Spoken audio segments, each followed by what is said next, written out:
We do move now to what could be the wedding of the year. Jeff Bezos and Lauren Sanchez tying the knot in Venice, but not everyone is welcoming the happy couple. This weekend are in Venice, watching their dear, dear lifelong friends, Jeff Bezos and Lauren Sanchez, get married. Family, friends, severely underpaid Amazon workers, we are gathered here today. We have got to talk about the mess that is Jeff Bezos' wedding. This was a huge, so freaking extravagant, expensive wedding, and everyone online is clowning them. Picture dawn breaking over Venice's Grand Canal. Not church bells, but helicopter rotors slicing the pale sky, while a chorus of protesters chants, "No space for Bezos." Billionaire Jeff Bezos has just dropped an eye-watering $50 million on a 3-day Hunger Games-style wedding to former news anchor Lauren Sanchez, complete with Murano-glass favors and a rumored foam party that turned a 17th century palazzo into a neon splash zone. Leaving their luxury hotel for one final Venetian party. No sign of weariness for Jeff Bezos and his now wife Lauren Sanchez after their lavish 3-day wedding in Italy's floating city. Behind floating security cordons, 200 A-listers toast Cristal. On the Rialto Bridge, furious locals wave red banners accusing the Amazon founder of turning their city into a billionaire theme park. Even comedian Rosie O'Donnell can't resist lobbing an Instagram grenade, branding Sanchez a fake fembot, and calling the whole spectacle gross excess on water. So what exactly does $50 million buy a man who already owns his own rocket? And why did so many people want to shut the party down? Stick around because the price tag is only the opening act. First, the numbers. Regional officials peg the wedding at 40 to 48 million euros, about $46 to $56 million once you count the imported orchids and discreet payoffs to keep paparazzi at bay. Page 6 insiders nudged the figure to a neat $50 million, which works out to roughly $50,000 in perks for every single guest, including velvet slippers, bespoke Murano tumblers, Michelin canapes, and round-the-clock water taxi service. One lifestyle blogger joked that each party favor cost more than an average Venetian earns in a year, while Vulture's back-of-the-napkin math pushed the ceiling toward $56 million once couture wardrobe changes and biodegradable confetti were counted. Stack those numbers against George Clooney's once legendary €10 million bash, and you understand why locals muttered that Bezos had rented Venice by the hour. Money, though, was just the downbeat. On Friday morning, Marco Polo Airport looked like a billionaire airshow.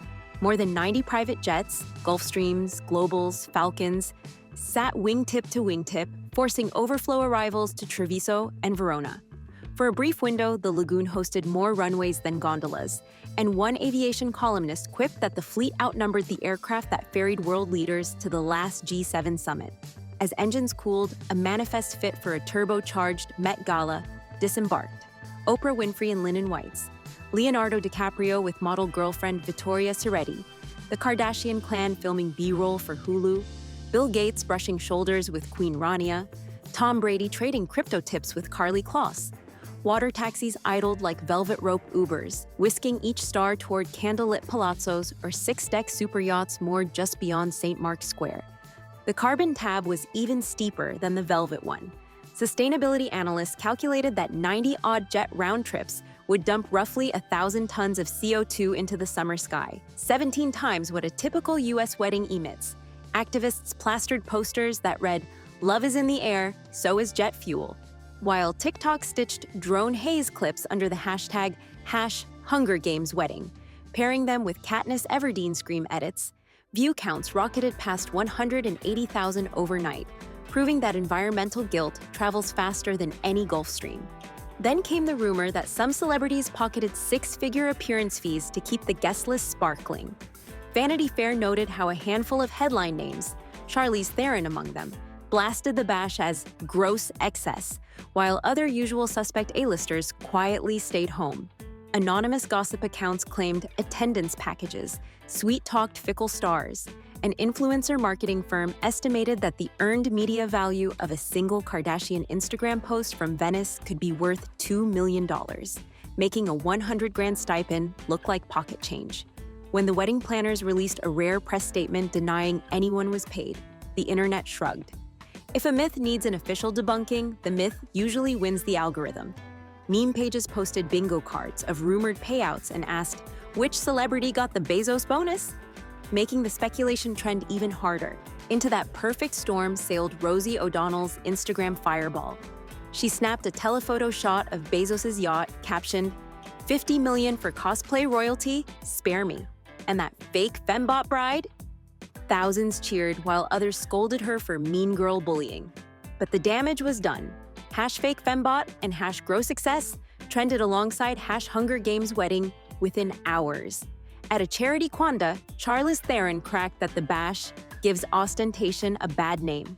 Some of us prefer helping people to renting cities.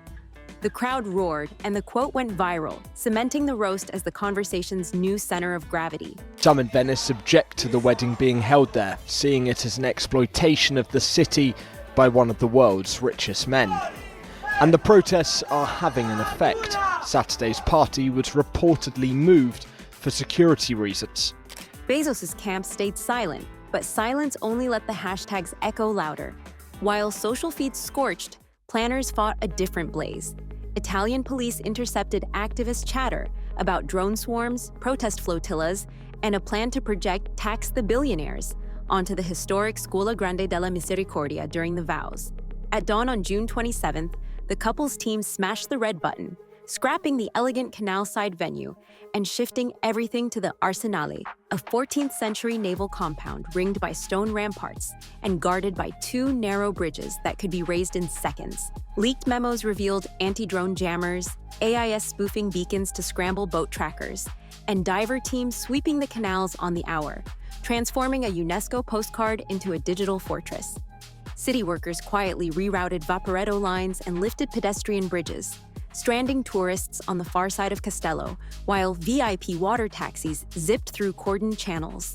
One gondolier muttered to a TV crew that it felt like the Doge is back and the rest of us are peasants outside the moat. Inside the walls, orchestras tuned Stradivari, and Michelin chefs plated €1,800 tasting menus. Outside, inflatable crocodiles gathered on the waves, teeth bared for the next day's march. When the protest finally broke, it roared.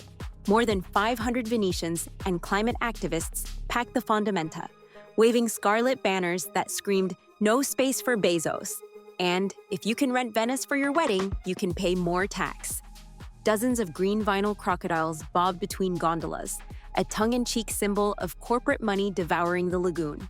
Organizers vowed to jam key canals, and newspapers crowed that the last-minute venue switch proved crocodile power could still bend billionaires.